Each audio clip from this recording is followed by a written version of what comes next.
Hey guys, Godric Gray here with Dragon Masters, and today we're going to be talking about my process when I'm choosing what weaves and what end knots to use for my belts. Let's get to it.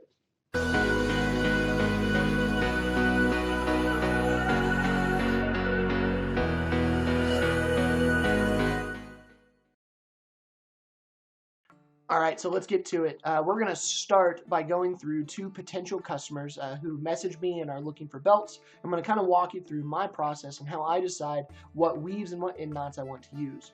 So first off, the first thing I ask every customer when when they message me is, do you have any idea of what you currently want?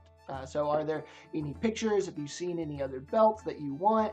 About half of the time, they say, yes, I want exactly this, and they send me pictures of previous work that I've done or work that other people have done, and they say, this is exactly what I want.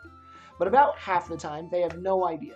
And so what I do is I send them to my Facebook page, because that's where I post all of my photos, and I tell them to go through my albums. So what I would do, or while they're doing that, I would also be sending them some pictures based on what they want. So our first example that we're going to use is a crown knight. So say someone is a crown knight and they're looking for you to make a belt for them. I send them here. You can see this is my Knights and Squires page.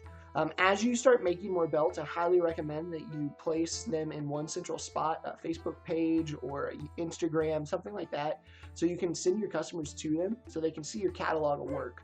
It makes it a lot easier for them to pick out what they want if you have all of the stuff. So these up here at the very top are the ones that I did 5-7 years ago, all the way down here to the newer ones down at the bottom. And so say if this is a squire or a crown belt, they can go through and look and say, well, do I want something like this? I might send this photo to them so they can see it. You say, obviously, you change the color to whatever you want there. Could click on something like this. We could do 2 rows of the gold there for the crown. They, can give me their feedback back and forth, say, no, I don't really like that. And it's okay, well, what about this one? We can candy cane stripe it. And they go, maybe, let me keep looking. And then you can kind of just scroll through here and see some of the different things that you've done in the past, and they can see it as well. So then they can go through. We are currently looking at 2 colors in this belt because it's a Crown Knight's belt, so white and then gold or yellow. Similar to this one, this is just a very standard crown belt here. And I send pictures back and forth with them until they see something that they like, and then we move on from there.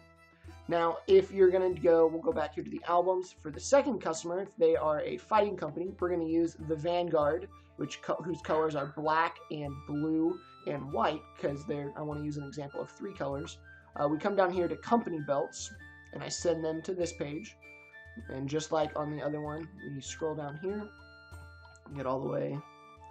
So then you're looking for 3 color designs to send to your customers. So you could send one like this, see if they like that.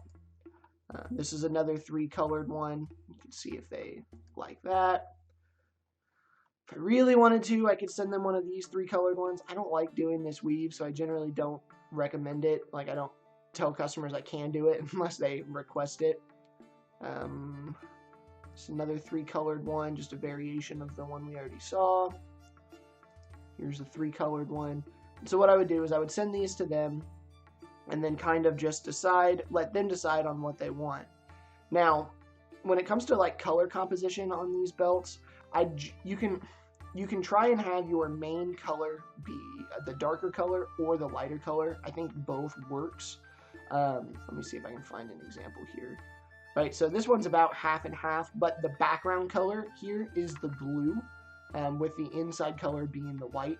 Personally, I prefer the darker color to be the background to have the most strands, but some belts, like Knight's belts, you obviously just can't do that. But I always try and make my darkest color my background, and then have the lighter colors pop off of it. Now, you can flip-flop it and do it the other way. That's just my preference. Let's see if we can find another one here. So here's one. This is a 3 color where the main color is the darkest color, and we have a purple trim with a green weaving cord back and forth. Again, darker color is the main color on most of my belts. This one's a little different, but the darker color here are going to be the blue and the green. They're about even, with the lightest color being the accent. I think that's what produces the best looking belts. So if we're looking for a 3-colored belt here, could send them something like this. If they wanted something different, you know, this is a braid into a weave, something a little different. And then we have them scroll through, and then most of the time the customers will have an idea of what they want after that. So what I'll do at this point, once they've decided their weave, they, you know, say they send me a message and they go, I want this one right here, but I want it in my colors. The next step is to talk about rings, which I have another video all about rings, which I'll post right here or right here, whichever side it's at. It'll be in the link below either way. But you can go through and send some pictures of the different rings that you offer to them. Let them know that this is the price for each ring, and it's going to go up from there. And then the second to last step is to ask them what end knot that they want. I have a playlist on YouTube that has a bunch of the different end knots that I do. I also have some of the different photos here. So here's my lobster tail. Here's another lobster tail. Scroll through. We've got the triple helix right here. What else do we have?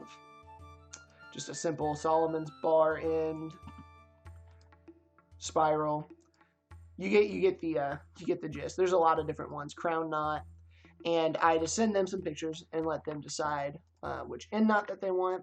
And then the final step is I ask them how long they want their belt to be.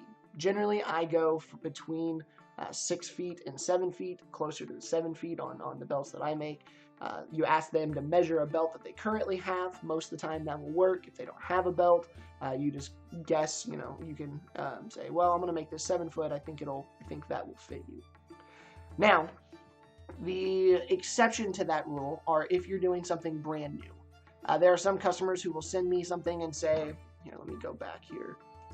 For instance, just a couple of days ago, I made this belt, and I had never made it before. And so I wouldn't offer it to a customer if it's something that I had just made. This weave here is just something I was playing around with. This is a belt that I'm going to put in my inventory and sell. But I had never done it before, so I wouldn't offer a customer this one unless I'm confident that I can do it. But say someone came in and they're a 2-belted knight and they want half of these to be red and half of these to be green. I don't have any pictures of that. I haven't done a 2-color one of these yet. Sometimes you will get specialty belts that you've never done before, or a weave that you've never done before. Whenever those pop up, I try and make sure that I make them aware that I've never done it before, or that I'm not very good at that I will give it a try. But there is a distinct chance that I can't do that, right? There are some, for instance, there are some weaves that you just can't do. Let's see, do I have one in here? I don't. So for instance, over here on my company belts, I had someone once who wanted a candy cane weave, but they wanted it in 3 colors. So essentially what they wanted was, you know, purple, gray, and then another color.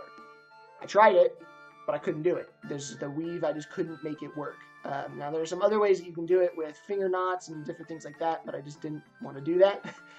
So that one I made sure that the customer knew that I would experiment and I would try, but I don't think I could actually get it done. So if you're going to do something new, just put that caveat in there so the customer knows what to expect as you make the belt. Anyway, let's just wrap this up. We went through 2 examples, a knight's belt and a company belt, on how I walk through with the customer on what they want to make. Remember, send them pictures, send them a catalog of your work. That way they can visualize and see what you offer and how it could possibly work with their colors. Remember, the darker colors as the background is my go-to, and then make your lighter colors pop. You can flop that around, but that is the way that I do it. And then, final point, remember that if you are trying something new and you don't really know what you're doing, it's a new weave or something you're not familiar with, make sure your customer knows that, so that way they don't get their hopes up if you come out with something terrible or something that you can't really do. If you have any questions about my process, color, how I pick my colors, my end knots, or just my process of how I sell belts in general, please comment down below. I read all of those comments, and I'd love to interact with you in that way. If you like this video and other videos like it, please hit that like and subscribe button. Share this around. Really appreciate you being here. My name is Godric. We'll see you next time.